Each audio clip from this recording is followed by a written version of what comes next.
عاقبۃ للمتقین والصلاة والسلام علی اشرف الانبیاء والمرسلین۔ اعوذ باللہ من الشیطان الرجیم۔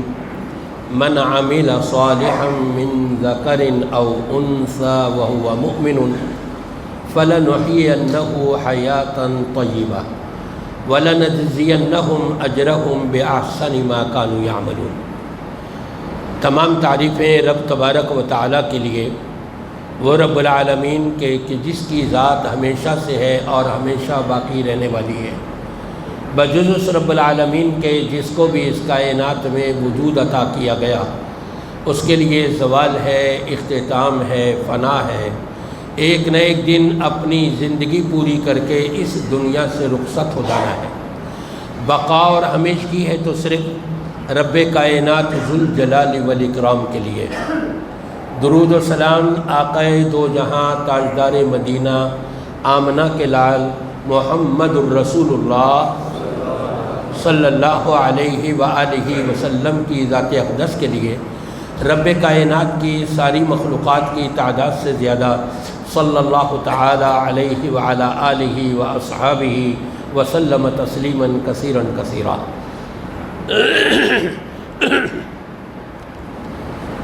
حمد و ثنا کے بعد میں نے قرآن پاک کی ایک چھوٹی سی آیت کریمہ تلاوت کی ہے، جس ضمن میں آج کے درس کا موضوع سخن ہے دنیا کا قیمتی ترین گفٹ، دنیا کا قیمتی ترین تحفہ۔ یاد رہے گا نا آپ کو یہ؟ رب تبارک و تعالیٰ سے دعا ہے کہ اللہ تعالیٰ مجھے صحیح طور پر قرآن و سنت کی روشنی میں بیان کرنے اور ہم سب کو سن کر اس کے مطابق عمل کرنے کی توفیق عطا فرمائے۔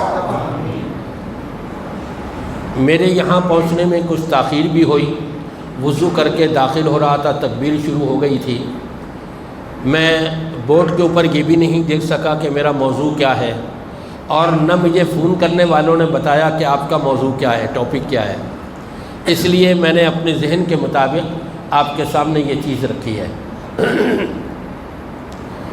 دنیا میں آپ دیکھتے ہیں کہ کسی خوشی کے موقع پر دوست ہوں، بہن بھائی ہوں، عزیز و اقارب ہوں، رشتہ دار ہوں، وہ گفٹ دیا کرتے ہیں۔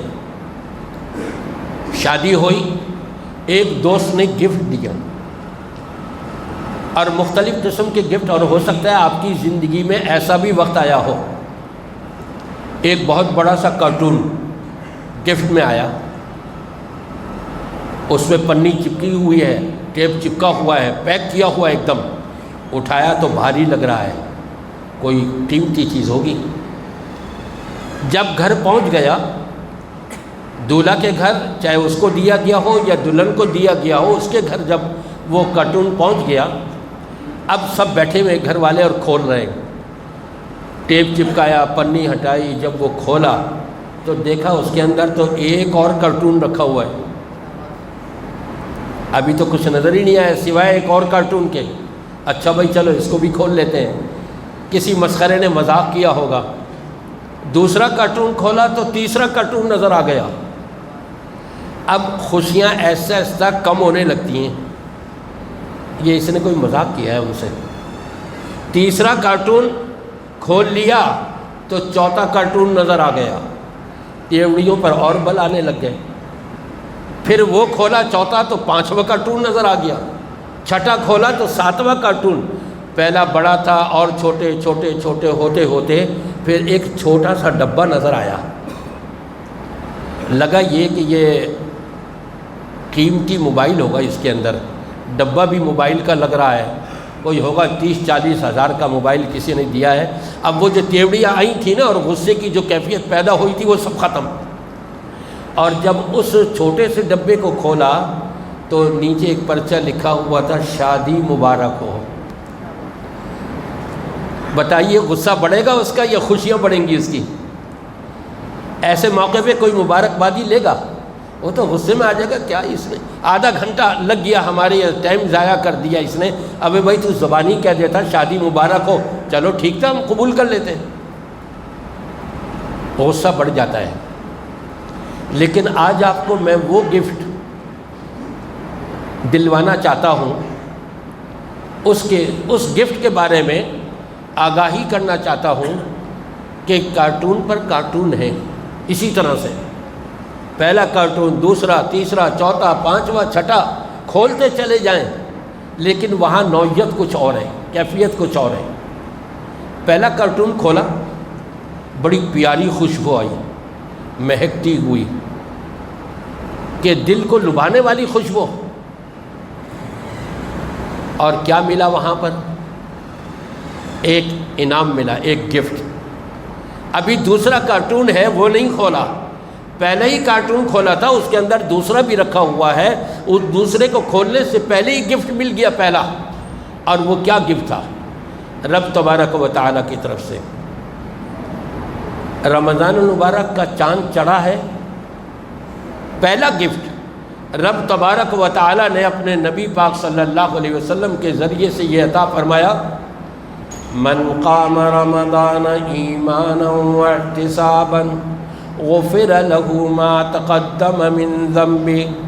سب سے پہلا عمل، سب سے پہلا گفٹ تم کو دیا جا رہا ہے کہ رمضان المبارک کے مہینے میں جو تراویح پڑھے گا، قیام اللیل کرے گا، رب تبارک و تعالیٰ اس کی 60، 70، 80، 100 سال کی زندگی کے سارے گناہ معاف فرما دے گا۔ اللہ، کتنا بڑا گفٹ ہے، کتنا قیمتی گفٹ ہے، کہیں اور نہیں ملے گا۔ کسی ولی کے پاس، کسی غوث اور قطب اور ابدال بنائے ہوئے جتنے بھی ہیں، یہ کہیں کسی دربار میں نہیں ملے گا۔ یہ گفٹ ملے گا تو صرف رب تبارک و تعالیٰ کے پاس سے ملے گا۔ اور کب ملے گا؟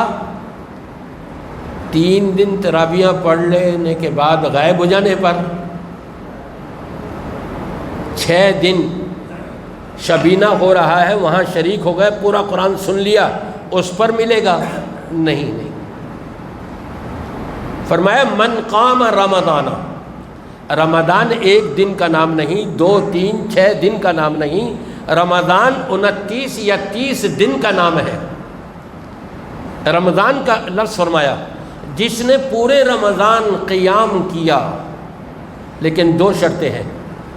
پہلی شرط ایمان ہو، اور ایمان میں بتایا کرتا ہوں اپنی پوری زندگی میں، اپنی مرضی کو اللہ اور اس کے رسول کی مرضی کے مطابق بنا لینا، یہ ایمان ہے۔ ایمان کو سمجھنا کوئی مشکل نہیں ہے، بڑا آسان لفظوں میں نے آپ کو بتا دیا۔ اپنی پوری زندگی کے ہر لمحے کو اللہ اس کے رسول کی مرضی کے مطابق اپنی مرضی کو بنا لینا، یہ ایمان ہے، ایمان مکمل ہے۔ اللہ ولی الذین آمنوا، جو ایمان لے آئے ہیں، ایمان والے ہیں، اللہ ان کا دوست ہوا کرتا ہے، اللہ ان کا ساتھی ہوا کرتا ہے، اللہ ان کا مددگار ہوا کرتا ہے۔ من کان للہ کان اللہ لہ، جو اس طور پر اپنے آپ کو اللہ کا بنا لے، اللہ اس کا اپنا ہو جایا کرتا ہے۔ چاند چڑھا ہے، پہلا کارٹون کھولنے پر رمضان المبارک کی مہک و خوشبو ایسی پیاری لگی کہ پہلا گفٹ جو دیا گیا تھا قیام رمضان، پورا رمضان تم قیام اللیل تم کرتے رہو، رب تبارک و تعالیٰ تمہارے پچھلے سارے کے سارے گناہ معاف فرما دے گا۔ اور گناہ بھی حقوق اللہ سے متعلق ہو، حقوق العباد سے متعلق نہیں۔ اگر حقوق العباد سے متعلق ہیں، کسی کی حق تلفی کی ہوئی تھی، کسی پر ظلم و زیادتی کی ہوئی تھی، کسی کا مال ہڑپ کیا ہوا تھا، کسی کی عزت سے کھیلے ہوئے تھے، اس سے جا کر کے پہلے معافی مانگو تو اللہ تمہارے یہ گناہ بھی معاف کر دے گا۔ معاف کرنے والا وہ بندہ نہیں جس سے ہم معافی مانگ رہے ہیں، بلکہ معاف کرنے والا تو اللہ ہے۔ ہم اس سے معافی مانگیں جس کے بارے میں ہم نے ظلم و زیادتی کری تھی، اس کو راضی کر لے، تو رب تبارک و تعالیٰ وہ حقوق العباد والے بھی سارے کے سارے گناہ صغیرہ ہوں، کبیرہ ہوں، چھوٹے بڑے، ظاہر باطن، کسی بھی قسم کے گناہ ہوں، ان اللہ یغفر الذنوب جمیعا، اللہ کی ذات تو وہ ہے کہ جو سارے کے سارے گناہ معاف فرما دیتا ہے۔ بندہ آیا ہانپتا اور کانپتا ہوا، ہاتھ میں لکڑی ہے،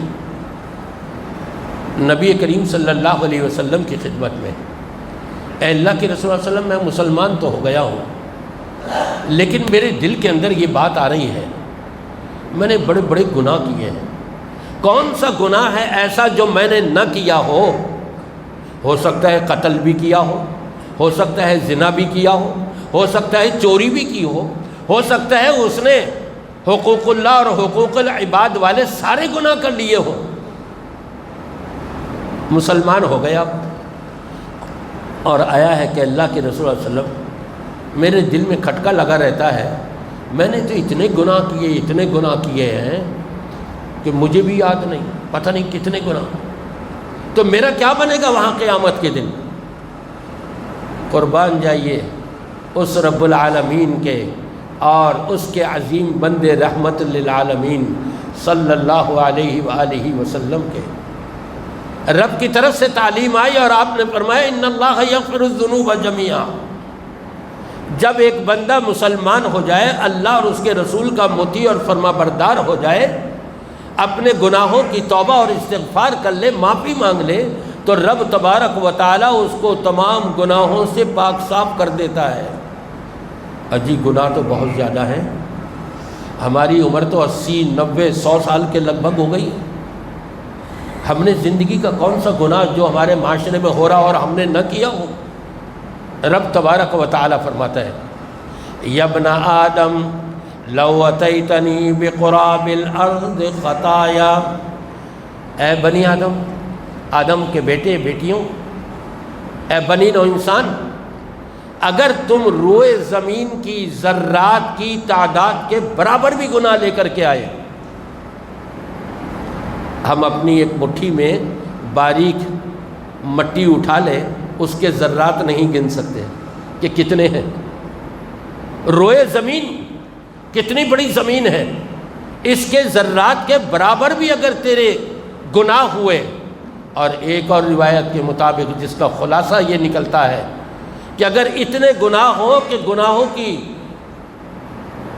ڈھیری لگائی جائے، زمین پر گناہ رکھے جائیں اور گناہوں اتنے زیادہ ہو گئے ہوں کہ اس کی بلندی آسمان کی بلندی کو چھو رہی ہو، ان اللہ یغفر الذنوب جميعا، رب تبارک و تعالی سارے کے سارے گناہ معاف فرما دیتا ہے۔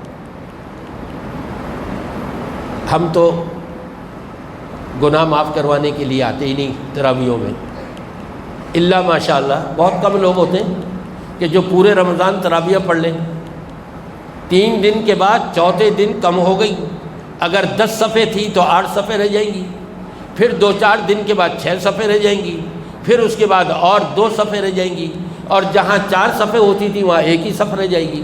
یہ کیفیت ہے۔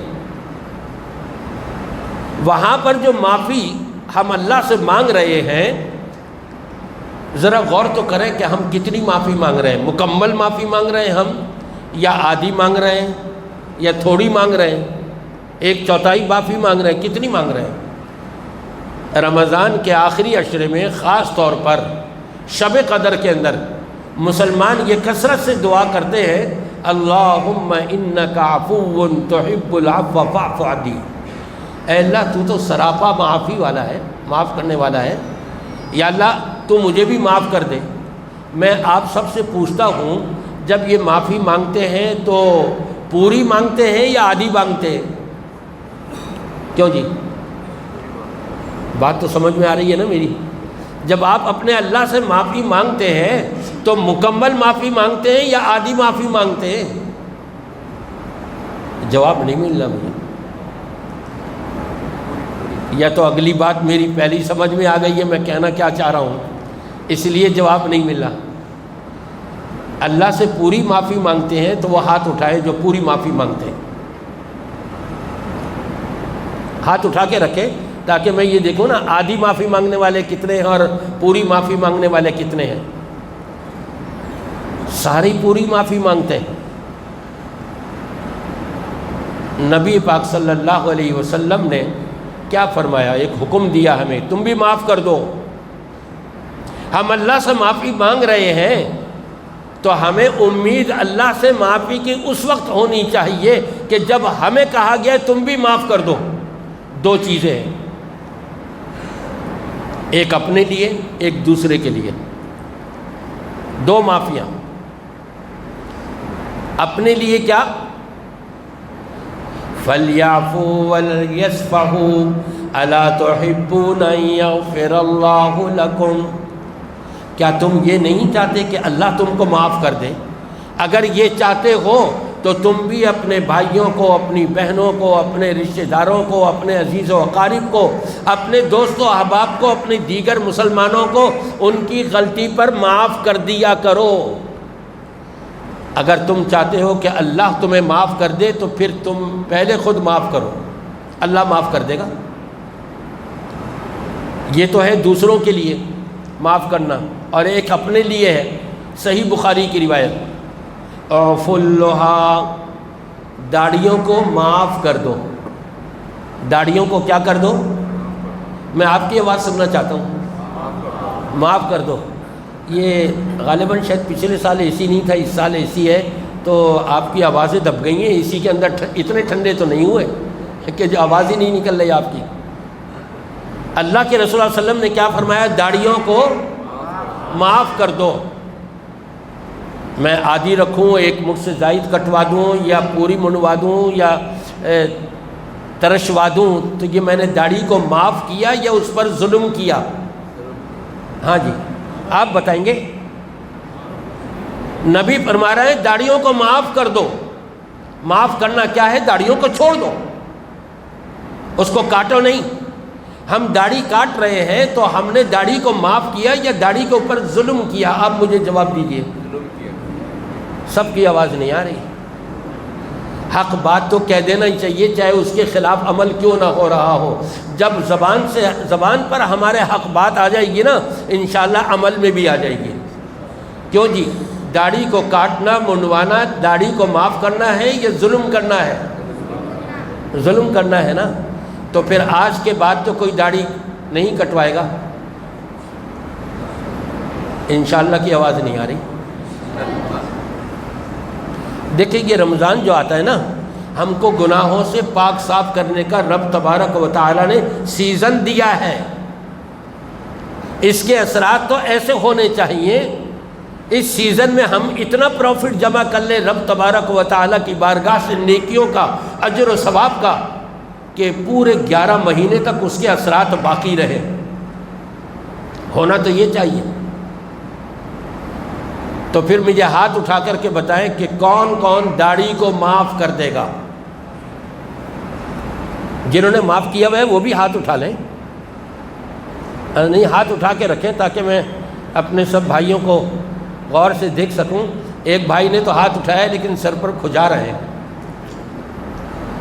ماشاءاللہ، مجھے امید ہے کہ انشاءاللہ تعالی اب داڑیاں ہماری کٹیں گی نہیں، اور جن کی شادی ہوئی ہوئی ہے وہ اس کی بیگم بھاگے گی نہیں، اور جس کی شادی نہیں ہوئی ہوئی نا اس کو یہ خطرہ ہو میں داڑھی رکھ لوں گا، پتہ نہیں میری شادی بھی ہوگی نہیں، کوئی لڑکی بھی ملے گی یا نہیں۔ اگر قسمت میں لکھی ہوئی ہے تو لازمی ملے گی، اور اگر قسمت میں نہیں لکھی ہوئی کتنی لمبی داڑھی کیوں نہ کر لو پھر بھی نہیں ملے گی، یا داڑھی بالکل صاف کیوں نہ کر لو، کتنا خوبصورت اپنے آپ کو اپنے جانے میں کیوں نہ بنا لو، اگر قسمت میں نہیں لکھی ہوئی تو نہیں ملے گی۔ دعا تو ہم یہی کریں گے کہ اللہ تبارک و تعالی سب کے نیک رشتے ان کو عطا فرما دے۔ آمین کی آواز بھی بڑی گھٹ آ رہی ہے آپ کی۔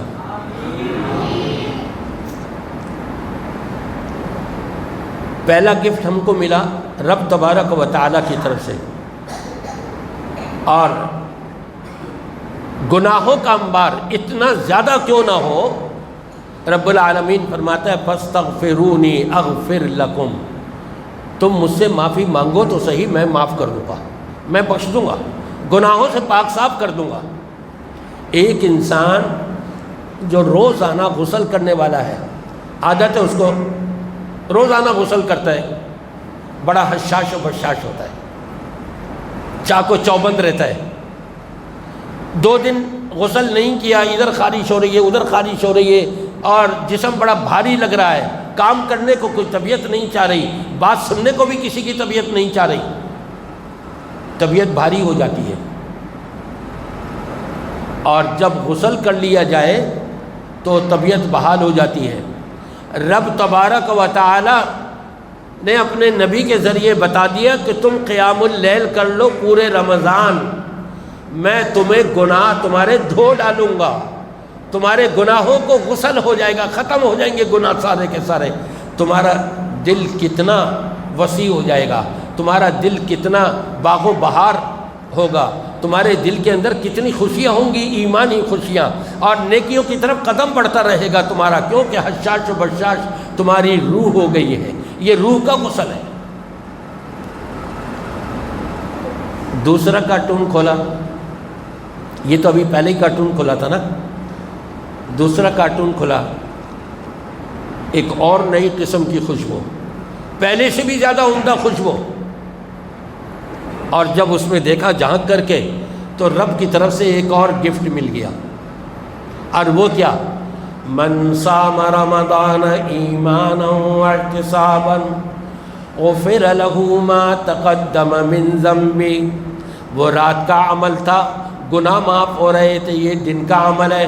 جس نے فرمایا ایمان کے ساتھ اور اللہ سے اجر و ثواب حاصل کرنے کی نیت سے، دکھاوے کے لیے نہیں، شہرت اور نمود کے لیے نہیں، بلکہ اللہ کو راضی کرنے کے لیے، ان دو شرطوں کے ساتھ جس نے رمضان المبارک کے روزے رکھے، 1 2 4 8 10 روزے نہیں کہ جس روز طبیعت چاہیے رکھ لیا، جس روز طبیعت نہیں چاہیے نہیں رکھا، کھاتے پیتے رہے تو وہ رکھے ہوئے بھی بیکار ہے، کل عدم ہے، مردود ہے وہ بھی۔ یہ روزے رکھ لیے، فرمایا تمہارے سارے کے سارے گناہ میں تم سے دور کر دوں گا، معاف کر دوں گا۔ آدمی کہتا ہے وہ تو رات کو ہم نے قیام اللیل کیا تھا، اس میں معاف ہو گئے تھے، اب دوبارہ معافی کا کیا مقصد؟ شیطان تو یہ وسوسہ ڈال سکتا ہے نا، بھائی یہ حدیث میں ہے، یہ بھی ہے اور یہ بھی ہے، اور ہم کو سنائی گئی۔ جب رات کو قیام اللیل کرنے پر پوری زندگی کے سارے گناہ معاف ہو گئے، تو میاں اب یہ دن میں روزہ رکھنے پر گناہوں کا دوبارہ معاف ہونا، ہم نے رات کو کون سے گناہ کیے؟ آدمی یہ سوچ سکتا ہے نا۔ آپ کو ایک حدیث سناؤں، نبی کریم صلی اللہ علیہ وسلم نے، پہلے تو آپ اپنی مثال لے لیجئے، آپ کے بھائی کی شادی ہوئی، شادی حال کے اندر نکاح کے بعد آپ نے مبارکی دے دی، گلے بھی مل لی ہے جیسے ملتے ہیں عام طور پہ لوگ، مبارکبادی دے دی سب نے۔ اب دولہا آ گیا گھر میں، رات ہوگی، دعوت ہوگی، پھر آگے بڑھیں گے، رخصتی کا عمل ہوگا، اس سے پہلے دوبارہ مبارکبادی دے دی۔ بھائی نہیں، بھائی تم دے تو چکے تھے وہاں پر مبارکبادی، کیا آدھی دی تھی مجھے؟ پوری مبارکبادی دی تھی نا، اب دوبارہ کیوں دے رہا ہو؟ کوئی کہتا ہی ہے؟ کوئی نہیں کہتا، خوش ہوتا ہے کہ میرا بھائی، میرا دوست، میرا فلاں رشتہ دار، میرا عزیز و قارب بار بار مبارکبادی دے رہا ہے، کتنا خوش ہوگا مجھ سے، اس لیے تو مبارکبادی دے رہا ہے۔ رب تبارک و تعالی اپنے بندے بندیوں سے کتنا خوش ہوتا ہے کہ دوبارہ پھر معافی کا اعلان کر رہا ہے۔ میں نے رات کو بھی تمہارے لیے معافی کا اعلان کر دیا تھا، دن میں بھی معافی کا اعلان کر رہا ہوں۔ یہ اظہار ہے اس بات کا کہ رب تبارک و تعالی اپنے بندوں سے خوش پر خوشی کا اظہار کر رہا ہے۔ رضی اللہ عنہم ورضوا عنہ، اللہ جس سے راضی ہو جائے اس کے کیا کہنے، پھر اللہ جس سے خوش ہو جائے۔ دعا ہے کہ اللہ ہم سب سے راضی ہو جائے، اللہ ہم سب سے خوش ہو جائے، اور اللہ ہم سب کو گناہوں سے بالکل پاک صاف کرتے ہوئے ہمیں معافی کا اعلان ہمیں عطا فرما دے۔ بعض علماء نے یہ کہا ہے کہ رات کے جو گناہ تھے نا وہ تو قیام اللیل سے معاف ہو گئے، اور جو دن کے گناہ تھے وہ روزے سے معاف ہو گئے۔ یہ ان کی اپنی سوچ ہے، لیکن ایسا قرآن و حدیث میں کہیں نہیں ہے، بلکہ میں یہی کہوں گا کہ رب تبارک و تعالی بار بار ہمیں خوشخبری سنا رہا ہے معافی کی، اور یہ اسی طرح سے ہے کہ نبی پاک صلی اللہ علیہ وسلم نے فرمایا اذا مات احدکم، جب بھی تم میں سے کسی کا انتقال ہو جائے تو اب وہ قبر میں اس کو لٹا کر کے اس کے رشتہ دار آ گئے، سارے کے سارے فرشتے آئے، اس کو اگر یہ جنتی تھا، ایمان والا تھا، تو جنت کا وہ مقام اس کو صبح بھی دکھایا جائے گا کہ یہ جنت تمہیں ملنے والی ہے، یہ ہے تمہارا ٹھکانہ۔ اور شام کو بھی دوسری مرتبہ وہی ٹھکانہ، وہی جنت دکھائی جا رہی ہے، بار بار بشارت دی جا رہی ہے، بار بار خوش کیا جا رہا ہے اس کو۔ اسی طرح سے رب تبارک و تعالی ہم کو بار بار خوش کر رہا ہے، بشارت دے رہا ہے، میں نے معاف کر دیا تمہیں، معاف کر دیا میں نے تمہیں۔ رب تبارک و تعالی بار بار مختلف اعمال کے اوپر ہمارے لیے بشارت ہم کو سنا رہا ہے، میں نے گناہوں سے پاک صاف کر دیا تمہیں، فکر نہیں کرو اب تم گناہوں سے اپنے آپ کو بچاتے ہوئے اور آگے بڑھتے رہو تو یقیناً یہ سارا کا سارا تمہارے گناہ بالکل تم سے دور رہیں گے۔ اور نبی پاک صلی اللہ علیہ وسلم ارشاد فرماتے ہیں ان قلوب بنی آدم لتصدع کما یصدع الحدید من الماء، انسان کا دل جو ہے، جب انسان ایک گناہ کرتا ہے سیاہی کا ایک دھبا لگ جاتا ہے، دوسرا کیا دوسرا دھبا، تیسرا کیا، جتنے گناہ کرتا چلا جا رہا ہے اتنے ہی سیاہ دھبے لگتے چلے جاتے ہیں، یہاں تک کہ ایک وقت ایسا آتا ہے کہ وہ پورا کا پورا دل سیاہ ہو جاتا ہے۔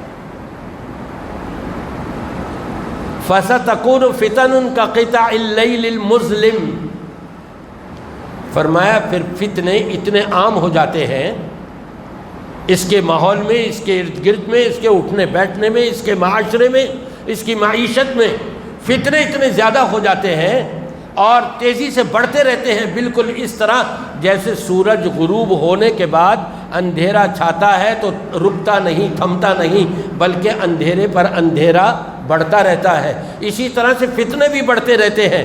تو کیفیت یہ ہو جاتی ہے، دل چونکہ سیاہ ہو چکا ہے بالکل، یصبح الرجل مؤمنا ویمسی کافرا، اگر اس نے صبح ایمان کی حالت میں گزاری تھی تو شام ہوتے تک کافر ہو جائے گا، ویمسی مؤمنا فیصبح کافرا، اور اگر شام اس نے ایمان کی حالت میں گزاری تھی تو صبح ہوتے تک یہ کافر ہو جائے گا۔ اللہ تعالی ہم سب کو کفر سے بچائے اور محفوظ رکھے اور ہمیں مرتے دم تک ایمان کے اوپر قائم دائم رکھے۔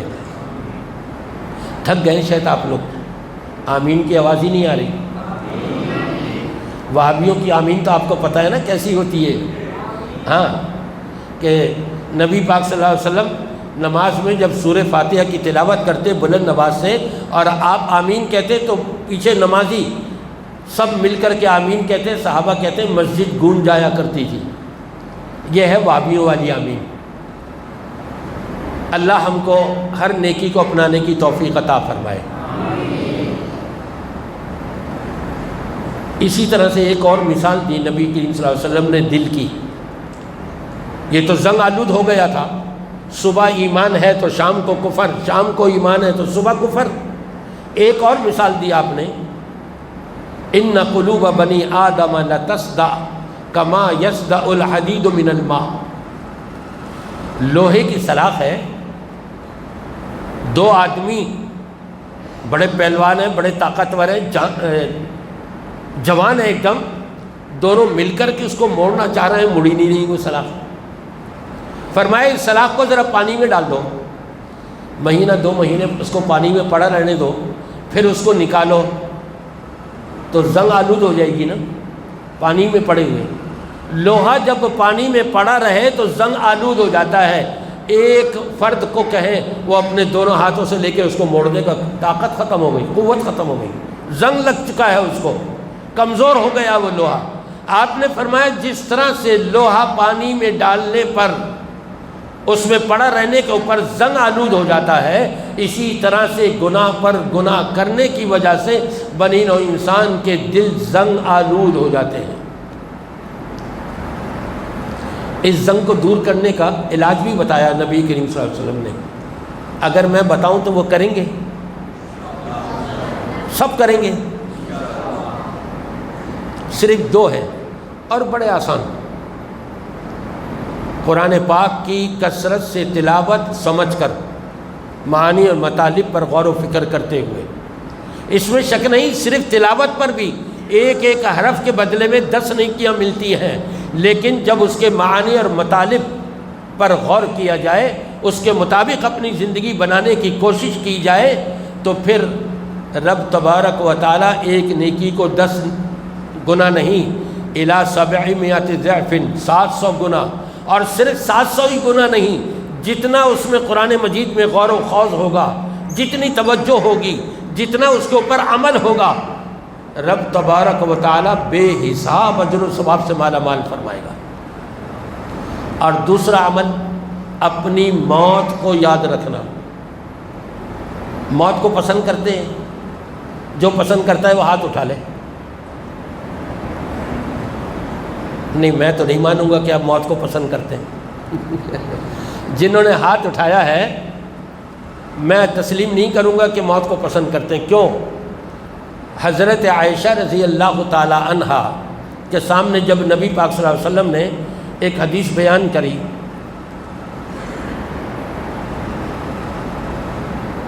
کہ جو شخص من احب لقاء اللہ احب اللہ لقاءہ، جو اپنے اللہ سے ملاقات کرنا پسند کر لے، اللہ اس سے ملاقات کرنے کو پسند کر لیتا ہے۔ حضرت عائشہ کہنے لگی، اللہ سے ملاقات تو بغیر موت کے نہیں ہو سکتی، ہم میں سے کون ہے کہ جو موت کو پسند کرتا ہو؟ 100 سال کی بھی عمر ہو جائے نا، اور کھٹیا پر چرپائی پر پڑا ہوا ہو، آنے جانے کے قابل نہ ہو، پھر بھی کہتے ہیں مولوی صاحب دعا کیجیے گا اپنے پر پوتے اور پر نواسوں کی بھی خوشیاں دیکھ جاؤں۔ مرنے کو کسی کا دل نہیں چاہتا، اور مرنے کی تمنا بھی نہیں کرنی چاہیے۔ نبی پاک صلی اللہ علیہ وسلم نے منع کیا ہے۔ حضرت عائشہ کہنے لگی، ہم میں سے کون ہے جو موت کو پسند کرتا ہے؟ آپ نے فرمایا یہ مطلب نہیں ہے، بلکہ اس کا مطلب یہ ہے کہ اذا جاء اجلہم لا یستأخرون ساعۃ ولا یستقدمون۔ جب موت کا وقت آ جاتا ہے نا، ایک گھڑی، ایک لمحے کے لیے بھی نہ آگے نہ پیچھے۔ اب مرنے والا فرشتوں کو دیکھ لیتا ہے اور کسی کو نہیں خبر۔ اس موقع پر جو موت کو پسند کر رہا ہے، گویا کہ یہ اللہ سے ملاقات کو پسند کر رہا ہے۔ ہمیں سنائی نہیں دیتا، لیکن وہ ایمان والا فرشتوں سے کہتا ہے دیر نہیں کرو، ذرا جلدی روح نکال لو، میں اپنے رب سے ملنا چاہتا ہوں۔ وہ دنیا کی طرف نظر نہیں کرتا، وہ کہتا ہے ذرا روح جلدی نکالو بھائی۔ پھر اسی طرح سے جب اپنے کاندھوں پر اٹھا کر کے اس کے رشتہ دار لے جاتے ہیں تو روح کیا کہتی ہے؟ قدمونی قدمونی قدمونی، ذرا جلدی آگے لے کے پڑھو مجھے، تدفین جلدی کرو، میں اپنے رب سے ملاقات کرنی ہے میں نے۔ یہ ہے وہ اپنے رب سے ملاقات، موت کو پسند نہیں۔ وہاں تو یہ فرمایا ہے کہ جس کی جتنی زیادہ لمبی عمر ہوئی نیکیوں والی، اس کے درجات بھی بلند ہوں گے، اس کے جنت میں بھی مقام بلند ہوں گے۔ 100 درجے ہے، بلند بالا درجہ ملے گا اس کو۔ تو موت کی تمنا کرنے سے بھی منع کیا ہے۔ ہاں، یہ دعا کرنی چاہیے کہ یا اگر کوئی بیچارہ پریشان ہو، اپنی زندگی سے تنگ ہو گیا ہو، نہ کھانا پینا رہا، نلکیاں لگی ہوئی ہیں، اسپتال میں پڑا ہوا ہے، بول و براز کے لیے اٹھ نہیں سکتا، تو یہ دعا کر سکتا ہے کہ یا اللہ اگر میری زندگی میں بھلائی ہے تو ٹھیک ہے، اور میری موت میں اگر آفت ہے، بھلائی ہے، تو یا اللہ پھر مجھے اٹھا لے۔ ورنہ عام حالت کے اندر موت کی تمنا نہیں کرنی چاہیے۔ بات نقطے سے نقطہ ملتے ہوئے دوسری جگہ چلا گیا، تو آپ بتائیں گے وقت تو ہو گیا ہے، یہ لیجیے، یہ تو 5 منٹ اوپر ہو گئے۔ آپ کہیں تو 5-10 منٹ لے لوں، بات کو سمیٹ لوں، یا یہیں پر اکتفا کر لوں؟ جو چاہتے ہیں کہ 5 سے 10 منٹ لے لوں وہ ہاتھ اٹھا لیں۔ اکثریت ہوگی تو میں کروں گا، یہ تو سب نہیں اٹھا لیے ماشاءاللہ۔ چلے، اللہ آپ کو جزائے خیر دے، اور اللہ اپنے گھر میں ہمارا یہ بیٹھنا اور ہمارا یہ اللہ اور اس کے رسول کے احکامات سننا قبول فرما کر آخرت میں ذریعہ نجات بنا دے ہمارے لیے۔ ہاں جی، بات کہاں سے چل رہی تھی؟ جی، دوسرا کارٹون کھولا، وہ بھی بتا دیا میں نے۔ من صام رمضان ایمانا واحتسابا غفر له ما تقدم من ذنبه، اور بات یہاں سے چلی تھی، معافی کا اعلان تو پہلے ہو گیا، اب دوبارہ معافی کا اعلان کیسے؟ یہ اس سے بات چلی تھی کہ رب تبارک و تعالیٰ بار بار یہ بشارتیں ہمیں دے رہا ہے، بار بار خوشیاں ہم کو عطا فرما رہا ہے کہ میں گھبرانے کی ضرورت نہیں، تراویح پڑھتے جاؤ اللہ کو راضی کرنے کے لیے، ایمان کے ساتھ اور اجر و ثواب کی نیت سے میں معاف کرتا رہوں گا، تم رمضان کے روزے رکھتے جاؤ ایمان کے ساتھ اور اجر و ثواب کی نیت سے، میں پھر بھی معاف کرتا رہوں گا، پچھلے بھی اور اب بھی جو ہوتے رہیں گے وہ سب معاف کرتا رہوں گا۔ تیسرا کارٹون کھولا تو ایک اور نئی خوشبو آئی۔ دنیا کی خوشبو بھی عمدہ ہوتی ہے نا، ایک ہم نے بڑا قیمتی سمجھ کر کے خوشبو لی، ایک اور جگہ سے ملی، یہ تو اس سے بھی زیادہ پیاری اور سستی بھی ہے، تو پھر ہم وہ مہنگی والی نہیں لیتے، وہی سستی والی خرید لیتے ہیں۔ رب تبارک و تعالی ہمیں اگر کوئی محنت والا عمل دیتا ہے تو سہولت والے بھی عمل دیتا ہے اللہ ہم کو، بڑے آسان عمل کہ وہ کرتے چلے جاؤ اور رب تبارک و تعالی تمہیں گفٹ پر گفٹ دیتا رہے گا۔ تیسرا کارٹون کھولا، نئی خوشبو آئی وہاں پر۔ چوتھا کارٹون کھولا اور نئی خوشبو۔ اب کیا کیا اس کے اندر مل رہا ہے، گفٹ کیا کیا ہے، میں ایک ساتھ ذکر کروں گا وقت کی قلت کی وجہ سے، اگر وہ پہلے اور دوسرے کی طرح لے کے چلا تو پھر تو یہ 3 بج جائیں گے یہاں، ان سب کو ایک ساتھ ذکر کروں گا۔ پانچواں کارٹون کھولا، ایک اور نئی خوشبو اور گفٹ بھی نیا۔ چھٹا کارٹون کھولا، اس میں بھی ایسے ہی، ساتویں میں بھی، جتنے کارٹون کھولتے چلے جاؤ ختم نہیں ہوں گے۔ وہاں دنیا میں ملنے والے کارٹون تو ختم ہو جائیں گے، لیکن رب کی طرف سے ہم کو ملنے والے گفٹ یہ کبھی ختم نہیں ہوں گے۔ نبی پاک صلی اللہ علیہ وسلم ماہ مبارک کے اندر قرآن پاک کی کثرت سے تلاوت کیا کرتے تھے۔ تلاوت کرتے چلے جاؤ اور جنت میں بلند و بالا درجات رب سے حاصل کرتے جاؤ، رب کے علاوہ کوئی نہیں دے گا یہ۔ نبی پاک صلی اللہ علیہ وسلم ماہ مبارک کے اندر رمضان المبارک میں یہ تیسرا کارٹون ہو گیا، اب چوتھا کارٹون چل رہا ہے۔ ماہ مبارک کے اندر بڑی کثرت سے سخاوت کیا کرتے تھے، اس کو بھی دیا اس کو بھی دیا، وہ ضرورت مند اس کی بھی ضرورت مندی کو دیکھا۔ یہاں یہ نہیں دیکھا کہ بس اسٹاپوں پر کھڑے ہوئے ان کو دے دیا ان کو دے دیا، نہیں نہیں نہیں، سب سے پہلے اپنے گریبان میں جھانکو۔ ایک صحابی آتا ہے، اللہ نے مجھے پیسہ دیا ہے کس پر خرچ کروں؟ کہا اپنی ماں پر، اور دیا ہے، پھر دوبارہ بھی اپنی ماں پر، اور تیبارہ بھی اپنی ماں پر، چوتھی مرتبہ اپنے باپ کے اوپر۔ کیا ہم ایسا کر رہے ہیں؟ ماں کا 3 گنا زیادہ حق ادا کر رہے ہیں ہم؟ اگر کر رہے ہیں تو یہ رب کی طرف سے گفٹ ہم کو مل رہا ہے، اور باپ کا بھی حق ادا کرنا ہے۔ پھر اس کے بعد ذوی القربا، یتامہ اور مساکین بعد میں ذکر کی اللہ نے۔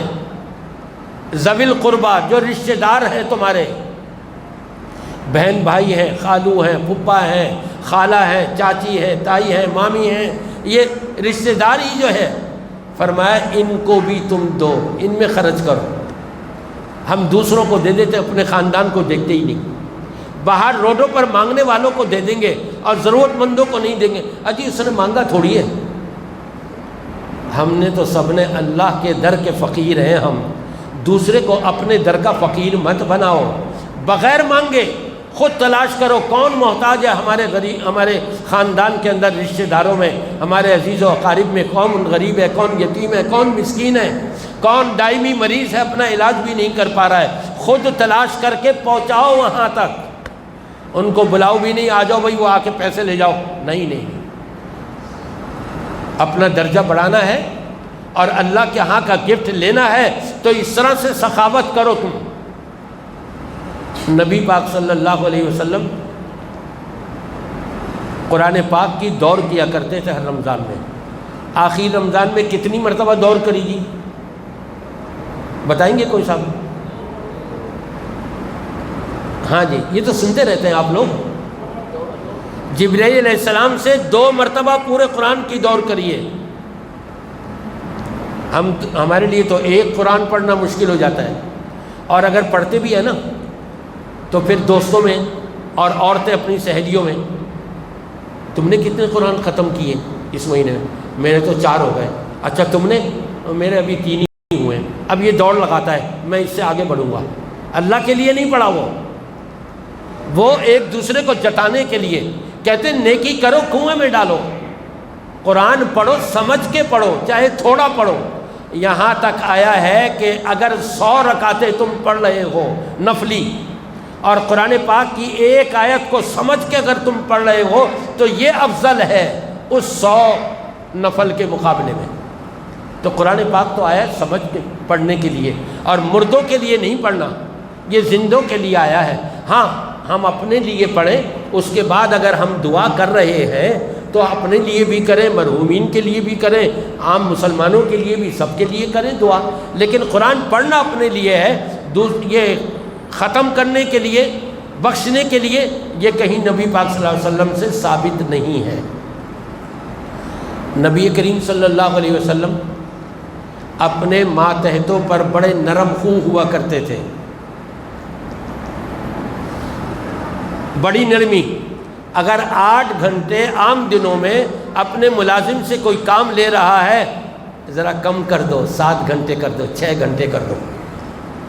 اگر رب سے یہ تحفہ لینا ہے اجر و ثواب کا، نبی نے اس مہینے کے اندر خاص طور پر یہ کام کر کے دکھایا اور اس کی آپ نے تلقین بھی فرمائی ہے۔ یہ تو جتنے کارٹون نیکیوں کے کھولتے چلے جائیں گے نا، وہ نیکیاں ختم نہیں ہوں گی، بندہ ختم ہو جائے گا اپنی زندگی پوری کر کے۔ تو میرے بھائیوں اور دوستوں بزرگوں، میں اسی پر اکتفا کرتا ہوں، ورنہ میں تو چاہ رہا تھا کہ یہ 15-20 کے قریب ایسے آپ کے سامنے کارٹون کھول کے رکھ دوں۔ اشارتاً میں نے آپ کو یہ آخر میں بتا دیا، ہر نیکی جو ہے چھوٹی سے چھوٹی نیکی ہو اس کو چھوٹا سمجھ کے چھوڑے نہیں، گناہ چھوٹے سے چھوٹا ہو اس کو کمتر سمجھ کے کرے نہیں، اس سے اپنے آپ کو بچائیں۔ یہ بھی رب تبارک و تعالیٰ کی طرف سے ایک بہت بڑا گفٹ ملنے کا اعلان، اس کے اوپر بھی ہر نیکی سے اپنے آپ کو دور رکھنا اور ہر نیکی کو اپنے سے قریب کرنا اور ہر برائی کو اپنے سے دور رکھنا، یقیناً رب تبارک و تعالیٰ کی بارگاہ میں اجر و ثواب پانے کے مترادف ہوگا۔ میری دعا ہے اللہ تبارک و تعالیٰ سے کہ اللہ تعالیٰ ہم سب کو صحیح معنوں میں رمضان المبارک کا جو مہینہ آیا ہے ہمیں اس طور پر گزارنے کی توفیق عطا فرمائے کہ ہمارے ذہنوں میں یہ تصور قائم ہو جائے کہ شاید میری زندگی کا یہ آخری رمضان نہ ہو، شاید میری زندگی کی یہ جو ابھی میں پڑھنے والا ہوں نماز یہ آخری نماز نہ ہو، میں جو صدقہ خیرات نکال رہا ہوں شاید میری زندگی کا یہ آخری صدقہ خیرات نہ ہو، میں جو قرآن کریم کی تلاوت کرنے بیٹھا ہوں ہو سکتا ہے میری زندگی کی آخری تلاوت ہو، کچھ پتہ نہیں کہ کیا ہوگا اس کے بعد۔ یہ تصور رکھتے ہوئے نیکی پر نیکی کرتے چلے جائیں اور گناہ سے اپنے آپ کو بچاتے چلے جائیں۔ اللہ تبارک و تعالی ہم سب کو یہ رمضان المبارک کی رحمتیں، برکتیں، انعامات و اکرامات، اس کا فضل و کرم، اس کی مہربانیاں، اس کی مغفرتیں، جہنم سے آزادی کا اعلان، یہ سب کچھ سمیٹنے کی اللہ ہمیں توفیق عطا فرما دے۔ وآخر دعوانا الحمد للہ رب العالمین، والسلام علیکم ورحمۃ اللہ وبرکاتہ۔